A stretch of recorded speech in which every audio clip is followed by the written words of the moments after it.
அனைவருக்கும் வணக்கம். கார்த்திகை கடைஞாயிறு நவகிரக யாத்திரையில் தற்பொழுது 5வது ஸ்தலமாக கஞ்சனூர் நோக்கி வந்திருக்கிறோம். கஞ்சனூர் அக்னீஸ்வரர் இறைவனுடைய பெயர், இறைவியின் பெயர் கற்பகாம்பாள். இது சுக்கிரனுடைய ஸ்தலம். இங்கே மற்ற நவகிரக ஸ்தலங்களிலே பார்ப்பது போல சுக்கிர பகவானுக்கு தனியான உருவம் கிடையாது. அக்னீஸ்வரருக்குள்ளேயே சுக்கிர பகவான் ஐக்கியமாயிருக்கின்ற காரணத்தால் அவருடைய மூர்த்தத்தையே நாம் இங்கே சுக்கிர பகவானாக வழிபடுகிறோம். இது மதுரை ஆதீனத்தின் கண்காணிப்பிலே, அவர்களுடைய பொறுப்பிலே இந்த ஆலயமானது விளங்குகிறது.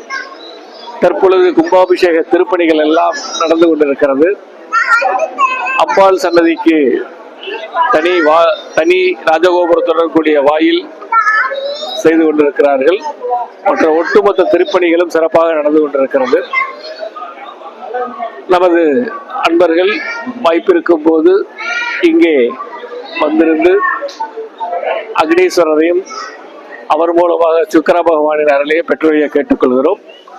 மற்ற சூரியனார் கோவில், திங்களூர் வைத்தீஸ்வரன் கோவில், திருவெண்காடு போன்ற இடங்களிலே இருப்பது போல நவகிரக மூர்த்தத்தை இங்கே நாம் பார்க்க முடியாது.